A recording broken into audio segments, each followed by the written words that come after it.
Hello students. आज हम class 10th में जो सिमिलीज यूज़ हुई हैं उनको हम डिस्कस करेंगे। What is simile? It is a figure of speech that is used to make comparison between two things by using the words like or as. यानी पोएटिक डिवाइस सिमिली जो होती है, इसका यूज़ क्यों किया जाता है? दो चीज़ों को कंपेयर करने के लिए, और इस कंपैरिजन के लिए लाइक और एज वर्ड का यूज़ किया जाता है। तो इसमें हम डिस्कस करेंगे कि कौन कौन सी पोइम में कहाँ कहाँ पे सिमिली यूज हुई है। फर्स्ट पोइम है हमारे पास prayer. Like dew, how long shall I wait for the first flash of the sun. यहाँ पे पोइट ने अपने आप को ड्यू के साथ कंपेयर किया है। पोइट ने यह कहा है कि कितनी देर तक मैं सूरज की पहली किरण का इंतज़ार करता रहूँगा। तो इसमें वर्ड लाइक का यूज़ किया गया है और पोइट ने अपने आप को ड्यू के साथ कंपेयर किया है। सेकंड पोइम है हमारे पास मिरेकल्स, और मिरेकल्स में पोइटिक डिवाइस सिमिली का यूज नहीं हुआ है।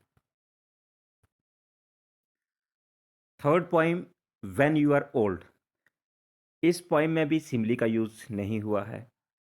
फोर्थ पोइम है हमारे पास स्पीक अप, स्पीक अप में भी सिमिली का यूज नहीं हुआ है।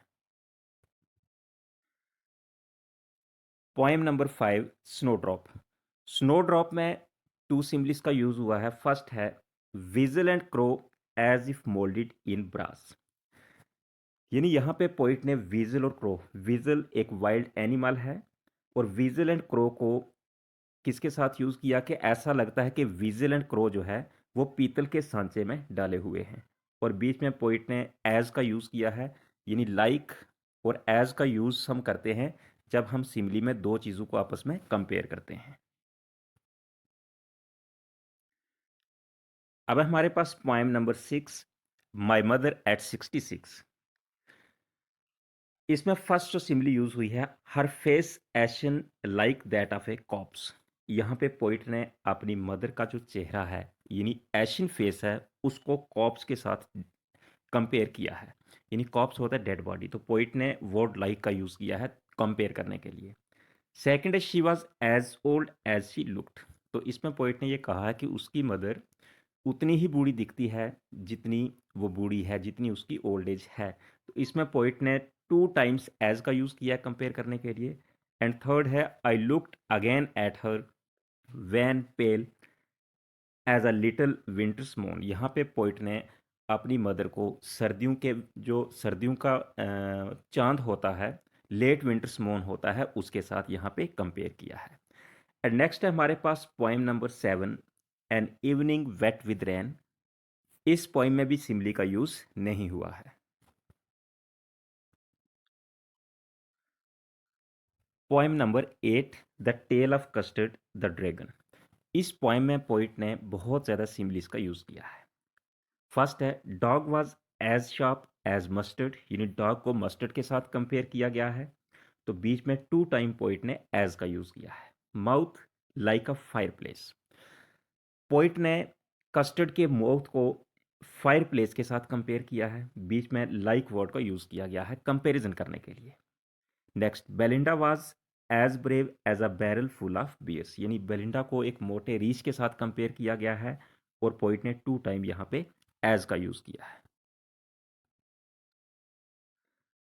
Mustard was as brave as a tiger in a rage.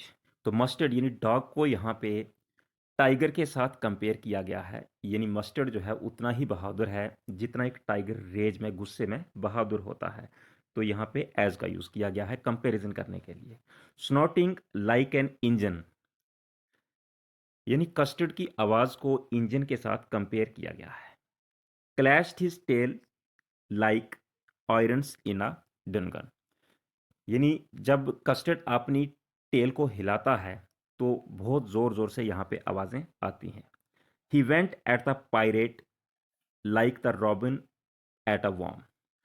तो यहाँ पे ये बताया गया है कि जो कस्टर्ड था उसने पायरेट के ऊपर, समुद्री डाकू के ऊपर इस तरीके से अटैक किया जैसे रॉबिन बर्ड एक इंसेक्ट के ऊपर, वर्म के ऊपर अटैक करता है। That everybody is braver than me. तो यहाँ पे देन का यूज़ किया गया है, यानी लाइक और एज के अलावा किसी टाइम देन का यूज़ भी किया जाता है कंपैरिजन करने के लिए, तो इसको भी हम सिमिली ही मानेंगे।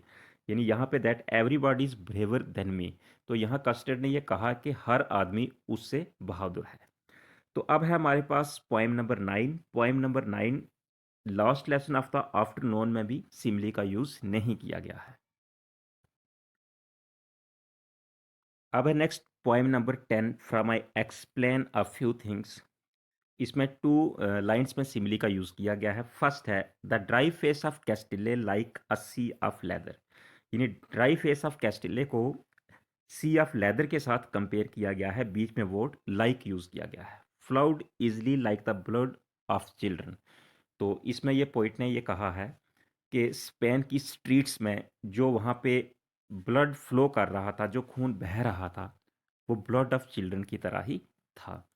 तो नेक्स्ट वीडियो में मैं आपसे मेटाफर डिस्कस करूँगा।